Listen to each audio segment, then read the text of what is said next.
할렐루야. 주일 예배에 오신 우리 모든 성도님들 주님의 이름으로 환영하고 축복합니다. 지금은 이 코로나 상황이 조금 좋아져서 대면 예배와 또 비대면 예배를 병행해서 우리 교회가 진행하고 있습니다. 또 사정으로 또 주일 그 대면 예배에 오시지 못한 분들을 또 대비를 해서 이렇게 녹화로 설교를 제공하고 있습니다. 이번 주일은 10월 25일 주일이 되겠습니다. 오늘 함께 나눌 하나님의 말씀은 요한복음 8장 12절에서 20절 말씀을 본문으로 해서 세상의 빛을 따라 생명의 빛을 얻으라, 이 주제로 말씀을 전거하도록 하겠습니다.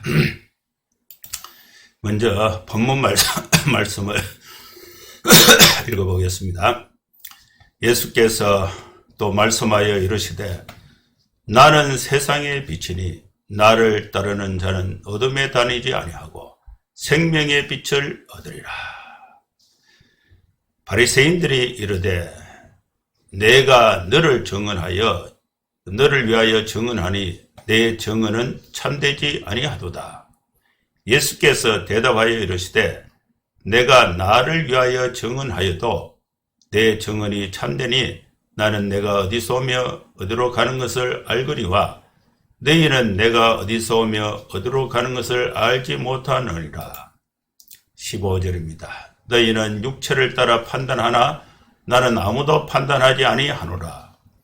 만일 내가 판단하여도 내 판단이 참되니 이는 내가 혼자 있는 것이 아니요 나를 보내신 이가 나와 함께 계심이라. 너희 율법에도 두 사람의 증언이 참되다 기록되었으니 내가 나를 위하여 증언하는 자가 되고 나를 보내신 아버지도 나를 위하여 증언하시느니라. 이에 그들이 묻되 내 아버지가 어디 있느냐? 예수께서 대답하시되 너희는 나를 알지 못하고 내 아버지도 알지 못하는도다. 나를 알았더라면 내 아버지도 알았으리라. 이 말씀은 성전에서 가르치실 때에 흥금함 앞에서 하였으나 잡는 사람이 없으니 이는 그의 때가 아직 이르지 아니하였음이러라. 이 본문 말씀이 오늘 우리가 들을 하나님의 말씀입니다. 예수님께서 성전에서 계속해서 백성들에게 말씀을 가르쳤습니다. 그 예수님이 가르치신 그 성전에서 말씀을 가르치신 그 내용은 바리새인들 대제사장들이 가르친 내용과 완전히 다른 것입니다. 그래서 이 바리새인들이 싫어한 것이죠. 예수님께서 성전에서 말씀을 강론하시는 것은 예수님이 그 성전의 그 본래의 기능을 회복하는 성전 회복, 성전 정화의 사유라고 볼 수가 있습니다. 성전은 하나님의 말씀을 강론하는 것이고 또 백성들은 하나님의 말씀을 듣는 거룩한 장소가 바로 성전인 것입니다. 백성들이 성전에 와서 말씀을 듣고 말씀에 따라서 기도하는 것이 바로 하나님의 성전, 거룩한 성전이 되는 것입니다. 예수님께서 헤롯이 지은 성전을 헤롯 성전이라고 합니다. 그 성전 흥금함 앞에서 말씀으로 백성들을 가르쳤습니다. 이것이 바로 성전이 되는 것입니다. 예수님의 그 가르침은 바리새인들에게는 환영받지 못했습니다. 그 이유는 이 바리새인들이 성전을 하나님의 거룩한 집으로 믿고 또 신봉하고 있는 내용과 또 예수님이 성전에서 가르치신 그 말씀의 내용이 달랐기 때문에 그렇습니다. 예수님의 그 가르침이 백성들에게 전파가 되면은 바리새인들은 그 지도력을 상실하고 성전의 지배권을 잃게 되는 것입니다. 그래서 이들이 예수님을 그렇게 적극적으로 반대한 것입니다. 이 성전이 바리새인들에게 왜 이렇게 중요했는가? 성전에 대해서 조금 설명을 할 필요가 있겠습니다. 성전에 대해서 PPT로 좀 설명을 하겠습니다. 예수님이 성전함 앞에서 헌금함 앞에서 말씀을 가르치실 때의 그 성전은 이 세 번째 성전, 제3성전 헤롯 성전을 말하는 것입니다. 헤롯 성전을 시뮬레이션해서 이렇게 재구성한 것이 이 규모입니다. 이렇게 그 사람 크기가 이렇게인데 이 성전이 굉장히 큰 그 성전이 헤롯 성전입니다. 이스라엘 민족의 역사 가운데 성전이 세 번이 있었는데 솔로몬이 지은 성전, 솔로몬 성전, 또 스룹바벨이 지은 제2성전, 스룹바벨 성전, 또 헤롯 대왕이 지은 헤롯 성전, 이 세 번이 있었습니다. 그런데 이 세 번에 다 건축은 있었지만은 세 번 다 멸망, 파괴가 되었습니다. 헤롯 성전의 그 구조를 보면은 이 여인의 뜰이 있고 제사장의 뜰이 있고 이방인의 뜰이 있고 성소와 지성소가 이렇게 있습니다. 이렇게 그림에 보면은 이 규모가 얼마인지 이렇게 잘 실감이 가지 않는데, 이 성전의 모양이 이렇게 되어 있는데, 요것이 서쪽이에요, 서쪽. 요것이 동쪽입니다, 동쪽. 서쪽 벽, 이것이 전체가 서쪽 벽인데, 서쪽 벽 중에 이것이 다 무너지고, 요 부분이 남아 있습니다. 요 부분이 남아 있는데, 요 부분이 통곡의 벽입니다. 그래서 이 유대인들은 이 벽 앞에 와서 하나님 앞에 눈물을 흘리면서 기도하는 장소가 바로 이 통곡의 벽입니다. 통곡의 벽 앞에 요 사람들이 모여서 기도하고 있는데, 요것은 현재 요 부분은 남아 있어요. 저도 여기에 2번 이렇게 가봤는데, 굉장히 이 통곡의 벽 요 일부분만 가지고 전체를 추론했을 때에 이 헤롯 성전이 얼마나 컸는가, 얼마나 웅장했는가, 그것을 짐작할 수가 있습니다. 지금 남아있는 통곡의 벽이 바로 요겁니다. 요 부분이 남아있어요, 요 부분. 요 부분이 바로 요 부분이 되는 것입니다. 여기에 이제 수많은 유대인들이 여기 와서 벽을 붙잡고 통곡하며 하나님 앞에 기도하고 있는, 나라를 잃은 것, 또 성전이 파괴된 것, 거기에 대해서 기도하고 있는 것입니다. 그래서 이 솔로몬 성전하고 비교를 해보면은 솔로몬 성전은 크기가 요 정도입니다. 요 정도가 되고 헤롯 성전은 크기가 이렇게 돼요. 이것을 이제 실제 규모로 비교해 보면은 미국 축구 경기장이 크기가 요렇게 되고, 그래서 솔로몬 성전이 축구장 경기보다 더 적고, 또 헤롯 성전은 현재 크기가 이렇게 크기가 큽니다. 그러면 이 솔로몬 성전의 크기의 3배, 4배 정도가 헤롯 성전이 된다. 근데 이 헤롯 성전이 제3성전인데, 이 공사를 어떻게 되느냐면은 BC 19년경 유대의 왕, 이두메 출신입니다. 이두메 출신 헤롯이 건축을 시작했습니다. 그리고 AD 63년까지 유대인들의 백성들의 환심을 사기 위해서 아주 웅장하고 크고 화려한 규모로 성전 건축이 이루어졌습니다. 이 성전 건축은 82년 동안 걸려서 AD 63년에 완공이 되었습니다. 예수님 당시까지 건축은 46년 동안 건축이 진행이 되고 있었습니다.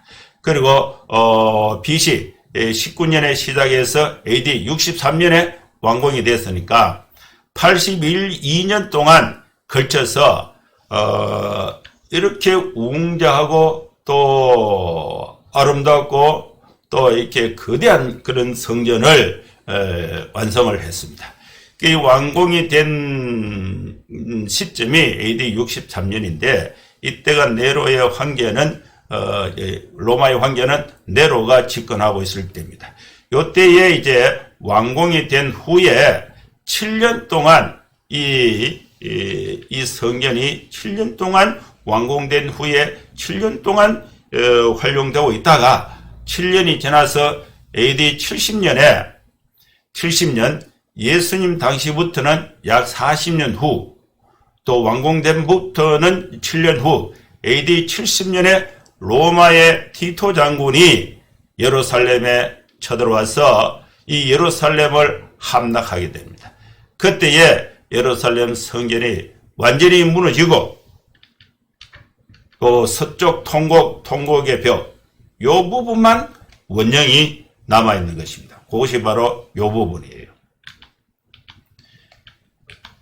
그리고 이 세 번에 걸쳐서 이 예루살렘 성전이 건축되고 파괴됐는데 그 과정을 보면은 제1성전은 솔로몬 성전입니다. 건축이 시작했던 시점이 BC 966년, 완공된 시점은 BC 959년, 그러니까 7년 동안 공사를 해서 373년 동안 성전으로 활용되고 있다가 바벨론 느부갓네살 1, 2, 3차 침공 때에 완전히 파괴됐습니다. 그리고 제2성전 스룹바벨 성전은 BC 520년에 공사를 시작해서 BC 516년 4년 6개월 동안 공사를 해서 453년 동안 이 스룹바벨 성전이 활용되고 있다가 BC 63년 폼페이우스 장군에 의해서 이 스룹바벨 성전이 완전히 파괴됐습니다. 파괴된 상태로 있다가 헤롯이 유대의 왕이 되면서 헤롯이 성전을 건축하는 시점이 BC 19년입니다. 그리고 완공된 시점이 BC AD 63년, 82년 동안 완공을 해서 7년 동안 활용되다가 로마 장군 디토 장군에 의해서 완전히 파괴되었던 것이 제3성전 헤롯 성전이 되는 것입니다. 예수님이 사역했던 성전은 이 헤롯 성전이고 헤롯 성전의 그 흥금함 앞에서 백성들을 가르치는 사역을 예수님이 성전에서 하신 것입니다. 이 성전의 지금 모습은 요 통곡의 벽, 서쪽 벽이죠. 그리고 그 위에 성전산에 여기에 이제 황금도움이 있어요. 황금도움은 이스라엘의 무슬림의 그 사원으로 모스크가 지금 황금도움으로 하고 있습니다. 이것이 이제 황금이에요, 황금. 그리고 이게 아주 이렇게 그 외관의 그 문양이 아주 그 정교하고 아름답게 되어 있습니다.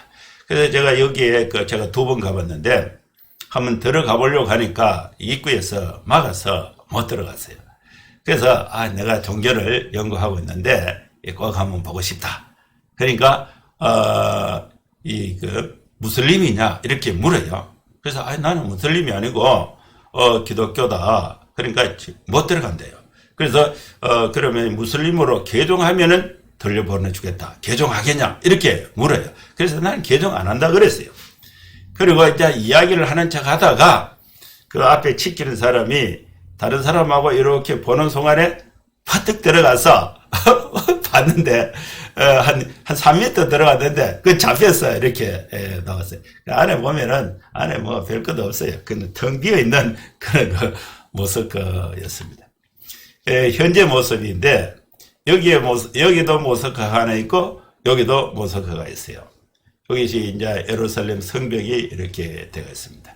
여기는 알악사와 사원이 있고 여기는 황금돔 오마르 사원이 성전산에 세워져 있는 상태였습니다. 이것이 전체가 이제 솔로몬 헤롯 성전으로 있다가 파괴되고 이제 그 이슬람이 이 지역을 지배해서 무슬림 사원으로 만들어진 상태에 있습니다. 자, 이렇게 위웅장한 성전을 이 유대인들, 바리새인들, 또 대제사장들은 생명보다 더 중요하고 소중하게 그렇게 그 프라이드를 가지고 있는데, 그 성전에서 예수님께서 말씀을 하실 때에 그 성전을 허물라 3일 만에 다시 짓겠다. 그리고 이 성전은 내 아버지의 집이다. 너희들이 강도의 소굴로 만들었다. 이런 그리고 예수님이 나와 아버지는 하나이다. 이런 그 말씀을 강론을 하실 때에 이 유대인들 중에 바리새인들은 예수님을 아주 싫어하고, 또 일부의 또 다수의 일반 시민들은 예수님의 그 가르침에 솔깃해서 아주 따르는 그런 무리의 그룹들이 생기게 된 것입니다. 이 바리새인들이 문제 삼았던 성전에 대한 예수님의 그 가르침, 그 문제점은 크게 두 가지로 요약할 수가 있습니다. 첫째는 예수님께서 성전은 내 아버지의 집이다. 그러면 성전은 누구의 집이 됩니까? 소유가 예수님의 것이 되는 것입니다. 그리고 만민이 기도하는 집이다. 그런데 바리새인들이 또 대제사장들이 자기들이 독점해서 자기들만 사용하고 있는 것입니다. 그리고 강도의 소굴로 만들었다. 이 주장을 이 가르침을 바리새인들이 싫어한 것입니다. 두 번째로 성전에서 예수님이 백성들에게 가르치는 말씀은 예수님은 세상의 빛이고 이 빛은 생명을 얻는 빛이다. 하나님은 나의 아버지고 나와 아버지는 하나이다. 이 말씀에서 바리새인들이 문제 삼은 두 가지, 성전 모독죄와 또 하나님의 이름을 모독했다. 신성 모독죄. 이 두 가지, 이 성전 모독죄, 신성 모독죄, 하나님의 이름을 모독한 것, 이것은 사형에 해당하는 것입니다. 그래서 돌로 쳐서 공개적으로 죽일 수 있는 그런 어마어마한 이 유대인의 관점에서 보면은 하나님에 대한 불경의 말씀이 되는 것입니다. 그런데 성전에서 예수님께서 헌금함 앞에서 이 말씀을 가르치는데, 백성들이 이제 돌로 쳐서 예수님을 죽이려고 한 사람이 아무도 없었다는 것입니다. 그 이유는 아직 예수님의 때가 되지 않았기 때문에 그런 것입니다. 성전이 왜 이 바리새인들이 그렇게 중요하게 생각했는가? 성전의 규모를 보면은 거의 하나님의 임재를 느낄 만큼 유대인의 입장에서 압도적인 그 웅장한 거대한 그런 하나님의 성전의 모습이 되는 것입니다. 예수님께서 성전에서 그것도 헌금함이 있는 곳 앞에서 말씀을 강론했습니다.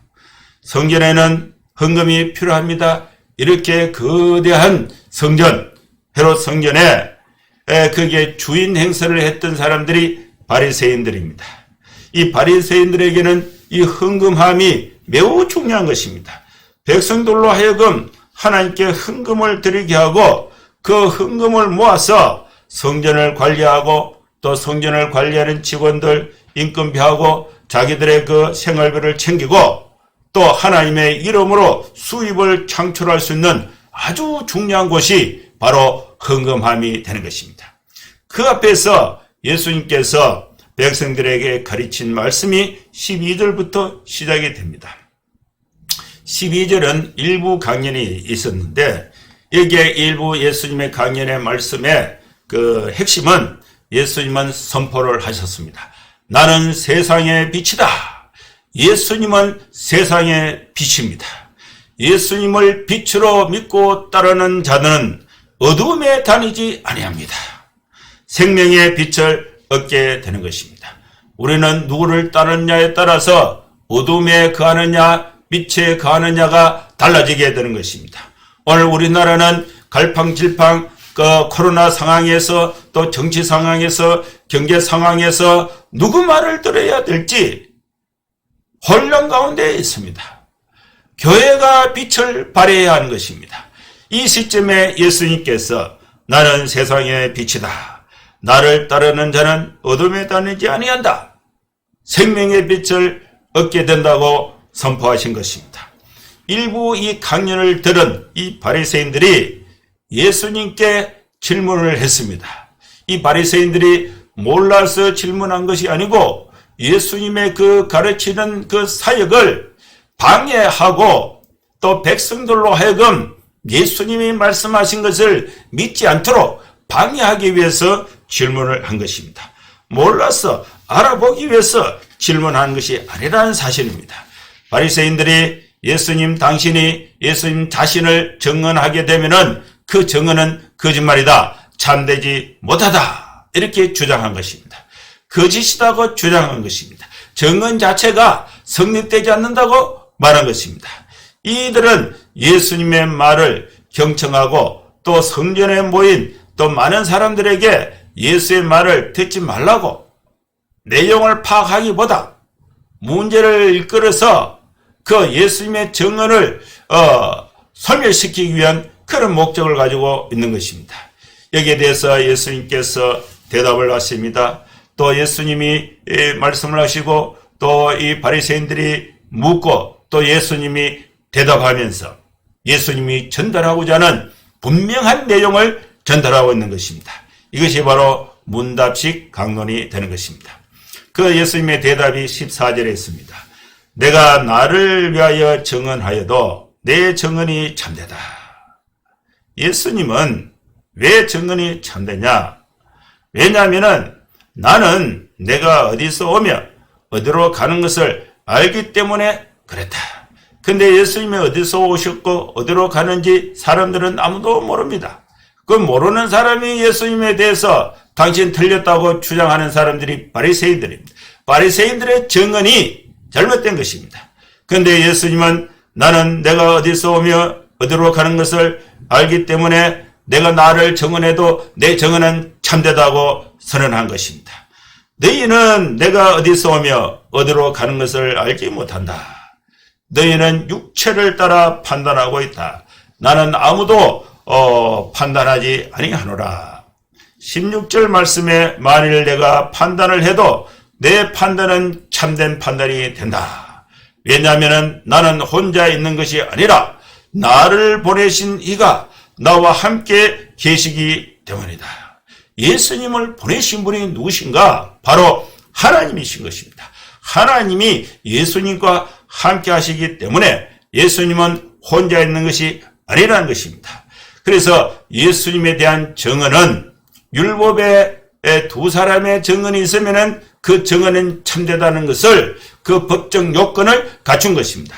예수님의 증언과 하나님의 증언이 성부의 증자와 성부의 증언과 성자의 증언, 이 두 증언으로 일치함으로 인해서 예수님이 세상에 빛이시고 생명을 얻는 빛으로 이 땅에 오신 그 예수님을 확실히 우리가 알 수가 있는 것입니다.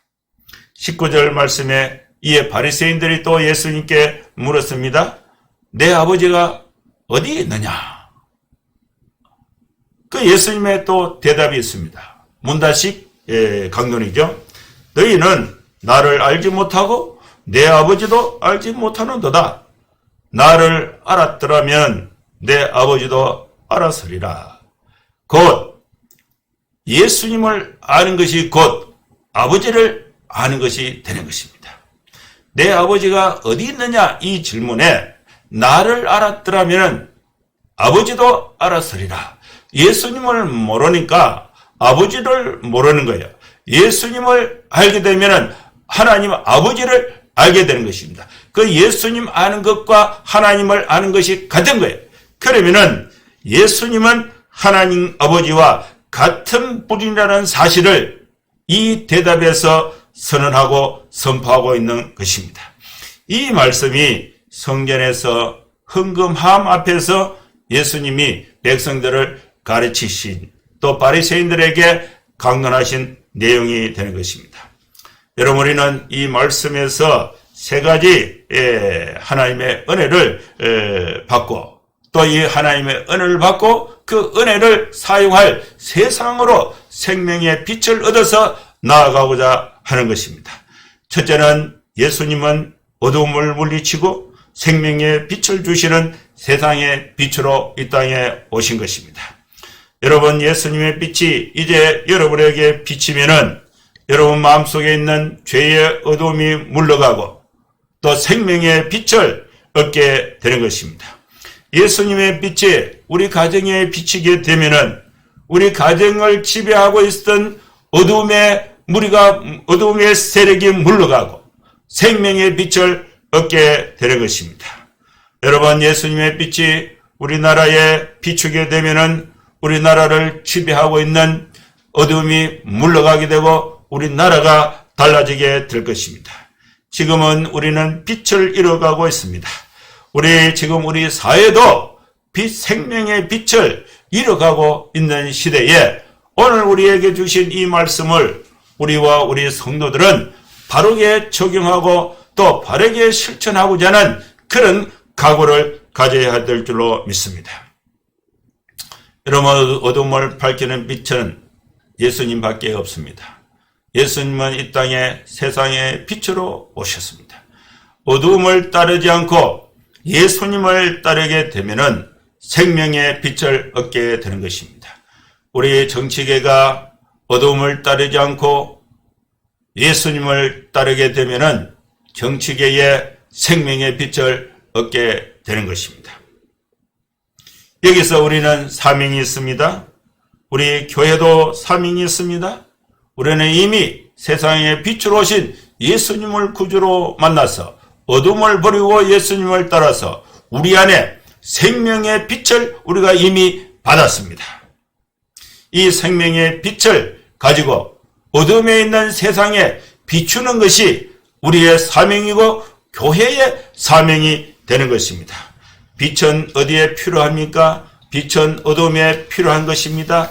빛은 빛 가운데 필요하지 않습니다. 빛은 어둠에 필요한 것입니다. 교회는 어디에 필요합니까? 어둠 있는 세상에 필요한 것입니다. 우리 빛을 가진 우리 성도들은 어디에서 필요한가? 빛이 없는 어둠에 있는 사람들에게 빛을 밝히는 그 역할을 할 때에 우리의 사명이 있고 어두운 가운데 우리의 빛을 필요로 하고 있는 것입니다. 둘째로 바리새인들은 지도자가 되어서 스스로 지도자가 되어서 빛을 방해하고 있었다는 사실을 우리가 기억해야 합니다. 예수님 당시에는 두 종류의 지도자가 있었습니다. 성전 안에서 하나님과 관련해서 리더십을 발휘하는 성전 안에서의 지도자가 있었습니다. 성전 안에는 유대인들에게 영향을 미치고 또 유대인들에게 영향을 미치고 성전 안에서 지도자 역할을 했던 사람들이 누구냐? 바리새인들 중에 서기관들, 율법사들, 또 대제사장들이 지도자 위치에 있었던 사람들입니다. 이들이 성전 안에서 빛 대신 예수님을 몰라보고 어둠 속에 본인들이 살아가면서 빛으로 오신 예수님을 그 빛의 사역을 하지 못하도록 방해했다는 사실을 오늘 이 말씀에서 우리가 기억할 수가 있습니다. 오늘 우리의 교회 지도자들, 또 우리 장로님들, 또 우리 집사님들, 또 우리 목사님들, 교역자들 정말 정신 차려야 됩니다. 여러분, 우리는 교회 안에 리더십을 형성하고 있습니다. 우리가 빛으로 오신 예수님의 그 사역의 말씀을 예수님을 바로 알고 하나님을 바로 알고 어둠을 따르지 말고 빛 대신 예수님을 따라서 생명의 빛을 얻는 그런 지도자, 또 생명의 빛을 비추는 그런 교회 안에 지도자가 되어야 될 줄로 믿습니다. 이 말씀은 나에게 적용하고 우리 성도들에게 적용할 때에 정말 중요한 말씀이고 또 이 말씀이 우리의 사명을 일깨우는 중요한 말씀이라는 사실을 기억해야 하는 것입니다.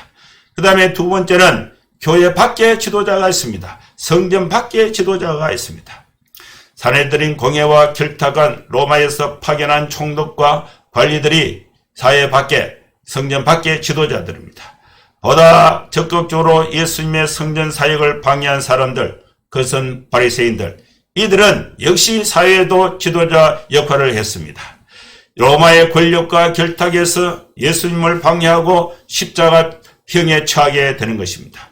우리나라도 두 종류의 지도자가 있습니다.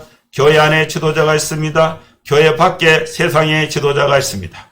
교회의 지도자들은 예수님을 빛으로 증언해야 됩니다. 바르게 어둠에 있는 자들에게 빛의 신 예수님을 증언해야 하는 것입니다. 세상의 지도자들은 예수님을 방해하지 말아야 합니다. 교회를 방해하지 말아야 합니다. 바리새인들은 예수님도 모르고 아버지도 모르는 상태에서 예수님을 판단했습니다. 예수님은 알고 증언했습니다. 우리는 성경의 증언을 알고 받아야 합니다. 우리는 성경의 증언을 믿고 실천해야 하는 것입니다. 셋째로 교회는 생명의 빛을 어둠에 전해서 어둠을 밝히는 것이 우리의 사명으로 알아야 하는 것입니다. 교회의 역할은 세상의 빛이 되는 것입니다. 우리 성도들의 역할은 세상의 빛이 되는 것입니다. 우리 청년들은 세상의 빛으로서 생명의 빛을 얻은 하나님의 자녀들로서 무한한 가능성이 있습니다. 예수님을 바라보고 우리는 이미 생명의 빛을 얻었습니다. 이 빛을 세상에 비추는 것이 우리의 사명이 되는 것입니다. 그래서 우리는 세상을 배워야 합니다. 어둠 속에 들어가야 합니다. 비전을 가지고 여러분 세상으로 나아가기 위해서 도전할 수 있기를 바랍니다. 모든 계층, 모든 전문 영역에 우리 그리스도인들이 빛을 가지고 어둠 속으로 들어가서 경제계를 밝히고 정치계를 밝히고 종교계를 밝히고 문화계를 밝히고 교육계를 어둠에서 밝히는 것이 바로 우리의 사명이 되는 것입니다. 이 빛을 이제 우리는 교회 안에서 사용하기보다 어둠이 있는 세상에 사용해야 합니다. 예수님이 말씀하셨습니다. 나는 세상의 빛이라고 말씀했습니다. 이제 우리는 세상의 빛이 되어야 합니다. 우리가 지니고 있는 힘을 세상에서 사용해야 됩니다. 우리가 가지고 있는 지식을 세상에서 사용해야 됩니다. 우리가 가지고 있는 물질과 또 재능을 세상에서 빛을 발하는 데 사용해야 되는 것입니다. 우리 주님께서 이 일을 하실 때에 함께 하십니다. 승리할 수 있는 삶을 살 수 있도록 하나님이 능력을 주십니다. 지금 아무리 어렵다 해도 과거보다는 좋아졌습니다. 여러분 좌절하지 마세요. 꿈을 가지시고 도전해서 세상에 생명의 빛을 얻게 하는데 귀하게 쓰임받는 우리 교회와 또 우리 성도 여러분 될 수 있기를 주의 이름으로 축원합니다. 한번 기도하겠습니다. 거룩하신 하나님 아버지, 지금은 어둠이 너무 깊어서 한 치 앞도 보이지 않는 암울한 현실에 놓여 있습니다. 주님, 우리 주님께서 세상의 빛으로 오셨습니다. 이 빛을 따르는 자는 생명의 빛을 얻게 된다고 말씀했습니다. 우리는 예수님을 빛으로 따르고자 합니다. 생명의 빛을 얻은 우리 교회와 우리 성도들을 이제 빛 가운데 또 빛을 증가하면서 살아갈 수 있도록 마음의 기쁨도 주시고 힘도 주시고 육체의 건강도 주시고 경제적으로도 윤택하게 베풀고 나누며 살아갈 수 있도록 은혜와 능력을 우리 모두에게 함께하여 주시옵소서. 예수님의 이름으로 기도하옵나이다. 아멘. 예배는 말씀은 여기서 마치겠습니다. 여러분 한 주간 또 건강하게 잘 지내시고 또 다음 주에 또 뵐 수 있기를 바랍니다. 감사합니다.